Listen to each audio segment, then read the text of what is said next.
Bienvenue mesdames et messieurs dans votre émission Vivre les réalités du ciel sur la terre. Je suis le pasteur André et nous avons comme règle d'or sur ce plateau que Jésus-Christ est Seigneur et la parole de Dieu est l'autorité finale. Alors, nous continuons exactement. Hier, nous avions parlé des 7 étapes de la prière et nous avions ouvert une parenthèse, si vous voulez, sur la prière Notre Père, qui est connue partout dans le monde, qu'on appelle Notre Père. Nous voulons découvrir aujourd'hui si cette prière Notre Père est véritablement une récitation que Jésus-Christ nous a donnée, ou bien c'est une prière qui n'est pas dirigée aux enfants de Dieu, mais qui est plutôt un élément qui devait nous aider avant la nouvelle alliance. Alléluia. Parce qu'aujourd'hui, avec la nouvelle alliance, beaucoup de réalités sont différentes. Alléluia. Beaucoup de réalités sont différentes. Alléluia. Maintenant, regardez ceci. Nous étions en train de dire, nous avons regardé dans Matthieu 6 et dans Luc 1.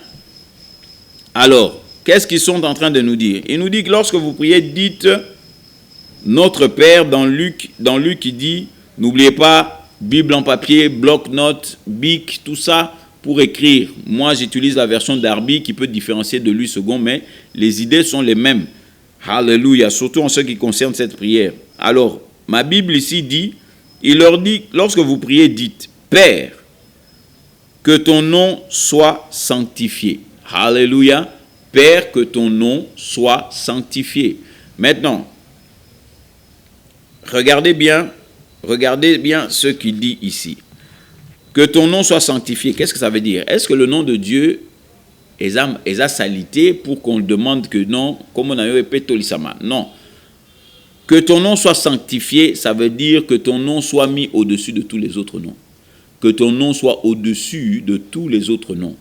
Jusque-là, ce n'est pas un problème.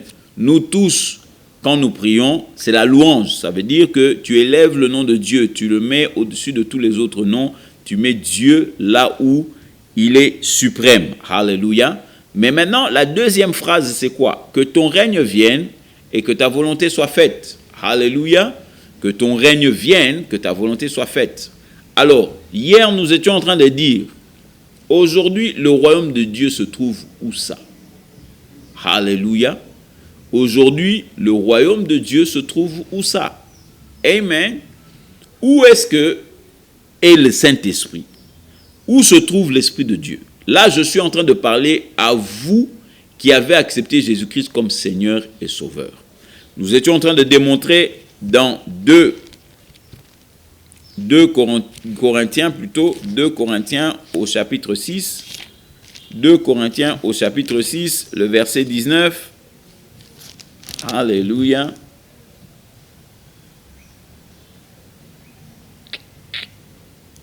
« 2 Corinthiens 6, 19. Alléluia.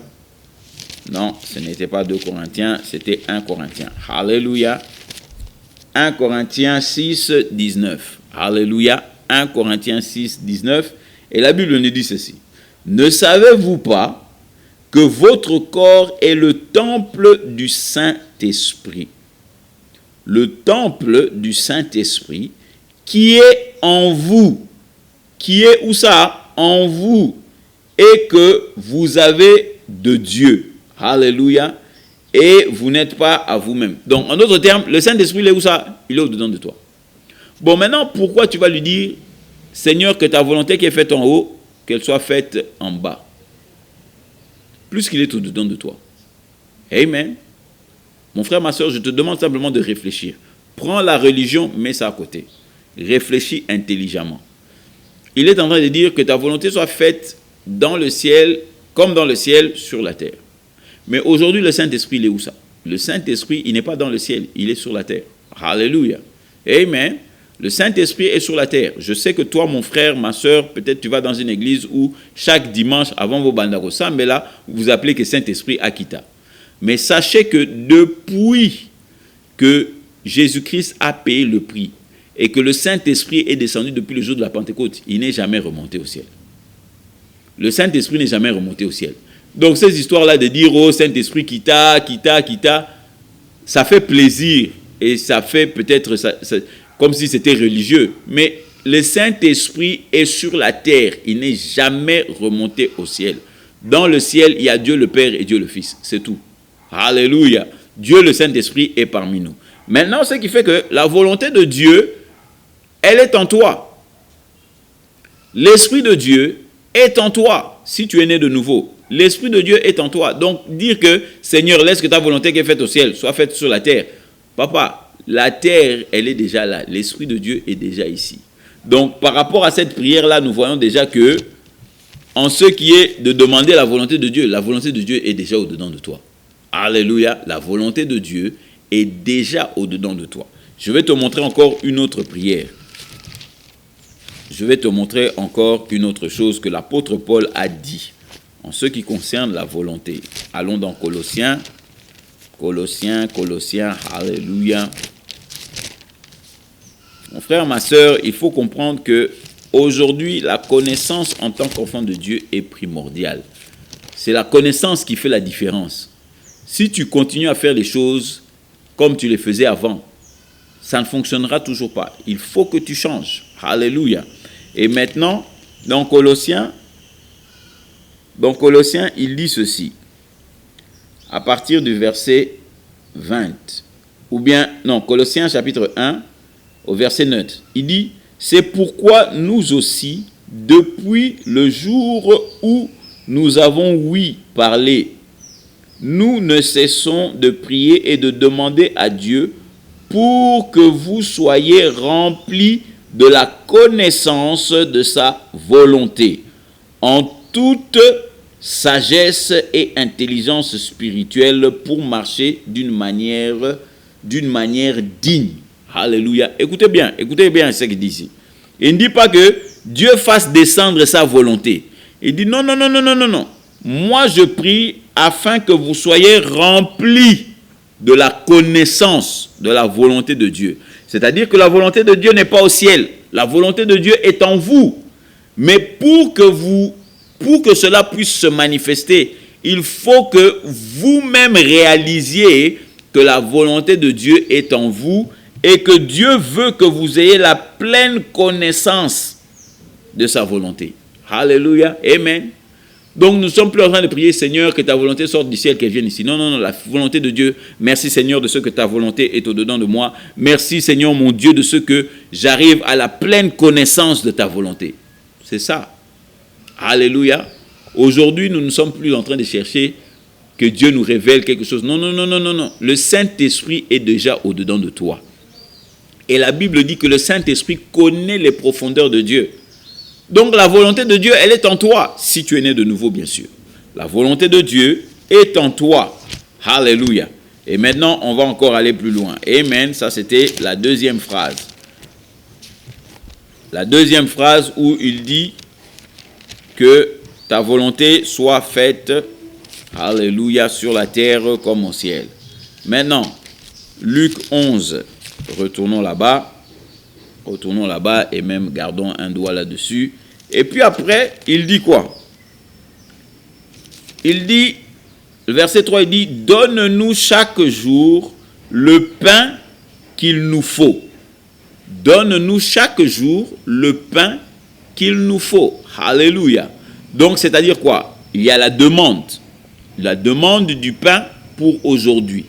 Donc, la volonté de Dieu, c'est que tu aies le pain aujourd'hui. Alléluia. Mais depuis que vous êtes né de nouveau, alléluia, vous êtes né de nouveau. Alléluia. Qu'est-ce que dit la parole de Dieu en ce qui est du manger et du boire? Allez, allons dans 2 Corinthiens.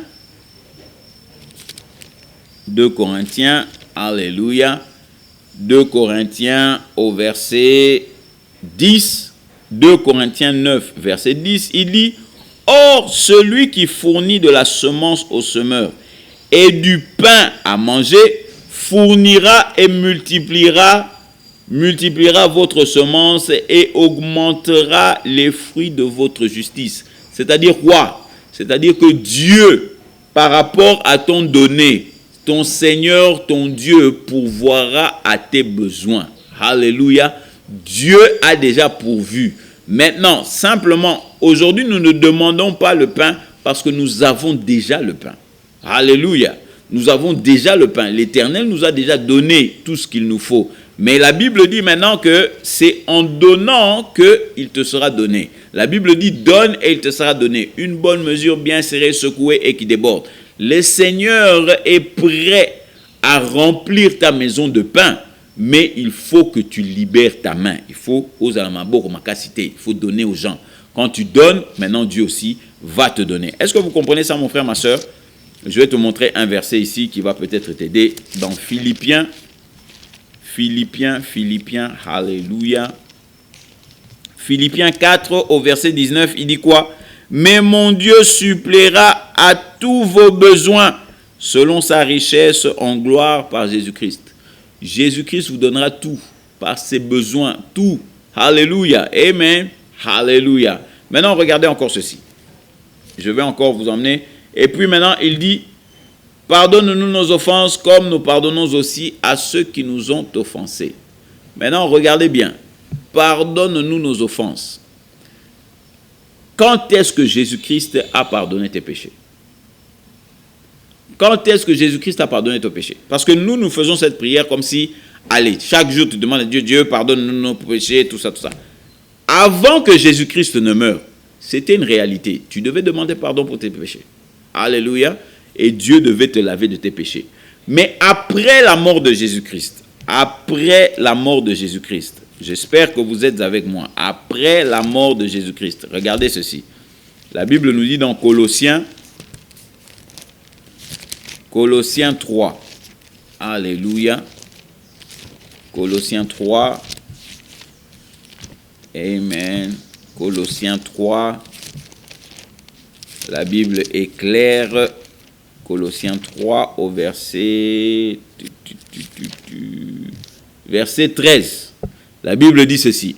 Vous supportant les uns les autres et vous pardonnant les uns et les autres. Si l'un a un sujet de plainte contre un autre, comme aussi Jésus vous a pardonné. Jésus vous a pardonné. Vous aussi faites de même. Vous aussi faites de même. C'est-à-dire que Dieu t'a déjà pardonné. Dieu t'a déjà pardonné au travers de Jésus. Donc quand il dit pardonne-nous nos offenses, tu es en retard parce qu'il t'a déjà pardonné. Alléluia. Cela peut-être va vous choquer, mais que tu pardonnes ton frère ou que tu ne le pardonnes pas, Dieu, au travers de Jésus, t'a déjà pardonné. Dieu, au travers de Jésus, t'a déjà pardonné. C'est pour ça qu'il nous dit pardonnons les uns les autres. C'est-à-dire quoi? Comme Dieu nous a déjà pardonné, il nous a donné la capacité de nous pardonner les uns les autres. Alléluia. Est-ce que vous êtes avec moi, mon frère, ma soeur? C'est ça la bonne nouvelle. La bonne nouvelle, c'est que Dieu t'a déjà pardonné et tu es libre maintenant. Alléluia. Il est vrai que la Bible disait, dans Marc, il dit, pardonne-nous nos offenses comme nous pardonnons aussi à ceux qui nous ont offensés. Donc, c'est-à-dire que si moi je ne pardonne pas, Dieu aussi ne va pas pardonner. C'est faux. C'est faux et archi faux. Cela était vrai sous la loi. Mais aujourd'hui, en Jésus-Christ, vous êtes déjà pardonné. Alléluia. Mon frère, ma soeur, sois libéré. Sache que Dieu t'a déjà pardonné. Alléluia. Peut-être que le véritable problème, c'est que toi, tu ne t'es pas encore pardonné. Tu ne t'es pas encore demandé pardon à toi-même. Alléluia. Et bien sûr, le verset qui dit, ne nous soumets pas à la tentation. Alléluia. Et les gens disent, oh oui, c'est vrai, le diable. Non. Ne soumets pas à la tentation, ça veut dire, quel est ce genre de papa qui va te soumettre à la tentation? Quel est ce genre de papa? Il sait qu'il y a la tentation là-bas, il te jette, non? En ce temps-là, Dieu protégeait son peuple et le diable avait tout le droit de les tenter. Mais aujourd'hui, en Jésus-Christ de Nazareth, la Bible dit, vous les avez vaincus. Alléluia. Et d'ailleurs, en allant plus loin, Jésus, qu'est-ce qu'il dit? Il dit, vous avez reçu le pouvoir de marcher sur les scorpions et les serpents. C'est-à-dire qu'aucun pouvoir de l'ennemi ne peut vous nuire. La Bible dit que personne n'a été tenté au-delà de ses forces. Alléluia. D'où ne nous soumet pas à la tentation. Dieu ne nous soumet pas à la tentation. Dieu nous a déjà libérés. Alors, mon frère, ma soeur, je veux te faire comprendre que la prière Notre Père, c'était une prière qui devait se faire avant la Nouvelle Alliance. Aujourd'hui, dans la Nouvelle Alliance, beaucoup de choses dans cette prière ne sont plus d'actualité. Alléluia. En ce qui est du pardon, Jésus t'a déjà pardonné. En ce qui est de recevoir le pain de ce jour, Dieu a déjà mis le pain de ce jour disponible à ta présence. Donc, c'est à toi maintenant de prendre et de recevoir, ou bien comme dirait l'hébreu, de lambano, le repas de Jésus. Alléluia. D'où, mon frère, ma soeur, après avoir passé un bon temps, j'espère que maintenant, ta vie de prière ne pourra plus jamais être la même. Alléluia. Prie en connaissance de cause. Prie en connaissant la parole de Dieu. Alors, je suis le pasteur André qui vous rappelle que la vie de prière n'est qu'une action lorsque vous la faites travailler. Utilisez votre foi. Alors, je veux que toi, maintenant, qui n'as jamais reçu Jésus-Christ comme ton Seigneur et Sauveur, puisses le faire comme ton Seigneur et Sauveur, s'il vous plaît, puisse le faire avec moi. Alléluia. Alors tu répètes après moi: Seigneur Jésus, aujourd'hui j'ai entendu ta parole et je crois que tu es le Dieu Tout-Puissant. La Bible dit: si je te confesse comme Seigneur de ma bouche et que je crois dans mon cœur que Dieu t'a ressuscité d'entre les morts, je serai sauvé. Alors papa, maintenant Jésus, je te confesse comme mon sauveur et je crois dans mon cœur que Dieu t'a ressuscité d'entre les morts. Et la Bible dit que je suis sauvé. Je reçois ton salut dans le nom de Jésus. Amen. Amen mon frère, amen ma soeur. Si tu as effectivement prié ça pour la première fois, tu es né de nouveau. Alors je t'encourage maintenant à trouver une bonne église, à aller dans un endroit où Jésus-Christ est prêché comme Seigneur et Sauveur. Et si tu n'as pas d'endroit, appelle-nous afin que nous puissions te guider. Et si tu es dans les alentours, nous t'inviterons pour prier avec nous. Mais sache que ton temps de vivre les réalités du ciel sur la terre est descendu. Alors je suis le pasteur André, vous rappelant que Jésus-Christ est Seigneur. À la prochaine et à nous revoir.